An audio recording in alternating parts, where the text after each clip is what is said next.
Querría pedir disculpa a todas las personas que son de más de 15 kilómetros de lejos, porque son mallorcanos que no tienen una cultura, que no saben leer ni escribir. Por tanto, pedir disculpas a esta gente de campo que no sabe qué es un lesbiana. Disculpas de mis palabras sobre las personas del campo, los campaneros, que solamente saben comer sobrasada y botifarrones y cultivar patatos. Hay personas que se aman del mismo sexo y no son centauros, son gente normal. El colectivo gay, LGTBIQR, es importante porque deja mucho dinero.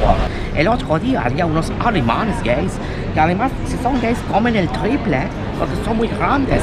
Entonces deja mucho dinero, porque la mujer come un poco menos y el hombre come un poco más. Si son dos gays, los dos comen el doble, por tanto más dinero dejan aquí en los comercios de Palma. Además, en la cultura popular de Mallorca hay mucho LGTBIQ. Estos gigantes hoy en día serían gays.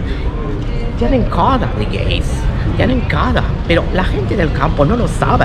Dos parejas. El charamié es un símbolo fálico que es, pero para el otro, no es para la giganta. Son gigantes. Ahora justamente no veo lesbianas, pero ya ven las islas, como se dice por el norte de España. Ay no, que esta no.